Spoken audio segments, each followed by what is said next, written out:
C'est à vous de jouer, la bataille des entrepreneurs des Antilles-Guyane.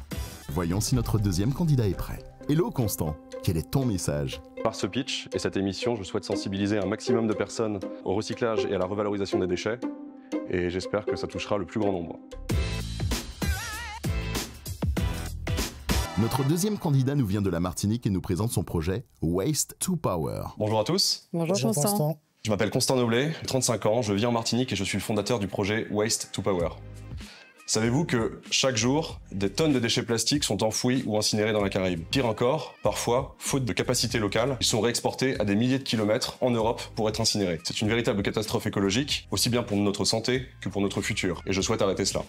C'est tout le projet Waste to Power. Capter des déchets plastiques difficilement recyclables pour les revaloriser en un carburant alternatif exploitable dans un moteur. Pour cela, je suis accompagné avec des partenaires stratégiques et techniques de choix. Et aujourd'hui, je suis face à vous pour faire appel aux dons des téléspectateurs puisque c'est un projet qui est relativement onéreux. Donc j'ai besoin de ressources financières et je souhaite également solliciter l'intérêt de potentiels futurs collaborateurs pour me rejoindre dans cette aventure. Je vous remercie de m'avoir écouté. Je m'appelle Constant Noblet, fondateur du projet Waste to Power.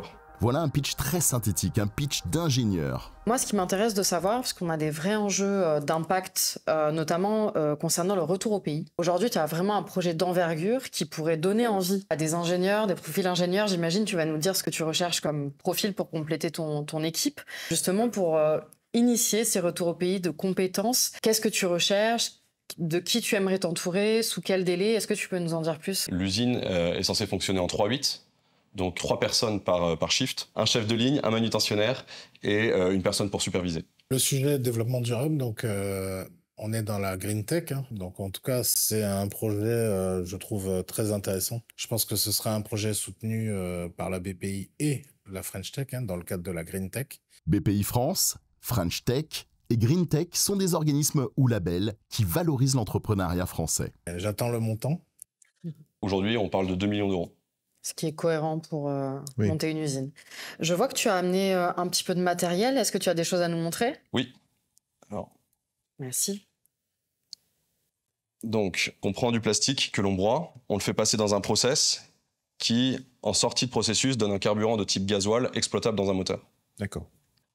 Et donc, le process de fonctionnement, en fait, est assez simple. Il y a une première étape. On a une vis de chargement continu qui charge la matière solide et qui la pousse dans un réacteur. Ce réacteur est chauffé à 450 degrés, sans oxygène, et le plastique passe de l'état solide à l'état liquide, puis gazeux. Ce gaz monte dans une colonne de distillation, et en séparant les coupes, comme dans la pétrochimie, on obtient du gaz, de l'essence et du gasoil. Le gaz en tête de colonne est récupéré pour auto-alimenter le process, et on sort de la ligne uniquement essence et gasoil, réexploitable dans des moteurs. Merci pour ces explications, Constant. Donc, le produit de sortie, aujourd'hui, ton client final, finalement, c'est le particulier qui va mettre de l'essence dans sa voiture, enfin du gasoil dans sa voiture? Au vu du contexte sur les carburants actuellement, avec les engins électriques, les engins futurs à hydrogène, etc., mon cœur de cible est plutôt pour les gros engins type BTP, tracteurs agricoles, engins de manutention lourds qui nécessitent beaucoup d'énergie. Puisqu'aujourd'hui, une batterie lithium ne permet pas de tenir de fortes charges, et l'hydrogène, on n'y est pas encore dans les... Donc, Constant, qu'est-ce qui, intrinsèquement, fait que tu as voulu lancer ce projet? Quelle en est l'origine? L'origine vient de la problématique des îles qui manquent cruellement de capacité de traitement, et je me suis dit qu'il fallait faire quelque chose en arrivant sur le territoire, et j'ai trouvé cette technologie qui, à mon sens, répond parfaitement aux enjeux du territoire. Cette unité de production, est-ce qu'il y a assez de gisements pour pouvoir l'alimenter en tout cas? Alors, c'est toute une étude qu'il faut effectivement réaliser. À date, le gisement que je cible sature déjà l'outil. Après, l'enjeu, et toute la difficulté dans les îles, c'est que les gens ne m'ont pas attendu pour traiter le gisement, et donc il est nécessaire de bien cibler ce que l'on peut capter pour adapter l'outil à ce que l'on peut traiter. Et quel volume de production, justement, tu espères faire avec cette usine? Alors, j'imagine traiter...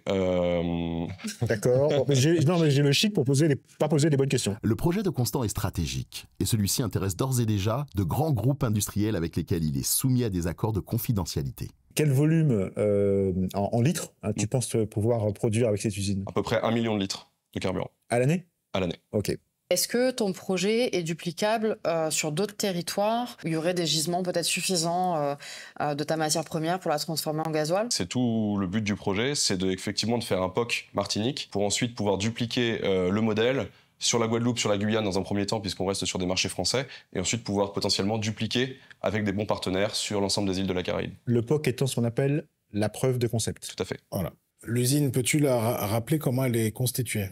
Sous forme de conteneurs. L'usine ciblée est fabriquée et préfabriquée dans des conteneurs. Donc finalement, c'est une solution plug and play où on assemble des conteneurs ensemble comme des Lego et on appuie sur Start et théoriquement, si tout va bien, ça démarre. Voilà, c'est ce type de technologie que je cible. D'où la possibilité de dupliquer rapidement l'unité de production. Est-ce qu'on peut considérer que ton projet est un projet d'économie circulaire, puisque tu as dit que tu réexploitais le gaz issu de la production pour faire tourner ton usine? Alors, idéalement, les projets sont des projets rétrofités qu'on récupère de maritime. Pour la partie effectivement énergétique, puisque le système est autonome, il y a un côté circularité dans la production d'énergie. En revanche, on ne peut pas dire que le projet soit concrètement de l'économie circulaire, puisque l'économie circulaire serait d'une matière, on refait une matière. Or là, c'est une forme dérivée de l'incinération, quelque part. D'accord. D'accord. Merci, Constant. Merci, Constant. Merci. Mon pitch s'est plutôt pas trop mal déroulé. J'ai préféré la partie questions-réponses où je suis bien plus à l'aise. Votez pour moi parce que si vous souhaitez une Caraïbe qui soit plus propre demain, ma solution est vraiment vertueuse. Pour ma part, c'est un projet d'industrialisation ou de réindustrialisation suffisamment rare dans notre émission pour pouvoir le souligner. Beaucoup d'ambition. Avec, je trouve, des résultats à la clé qui permettront effectivement de produire du carburant localement. Donc, ça me semble être un très très bon projet. Constant maîtrise le sujet, ça c'est clair. 2 millions d'euros pour un projet industriel, c'est assez peu finalement. Un projet industriel qui fait l'unanimité.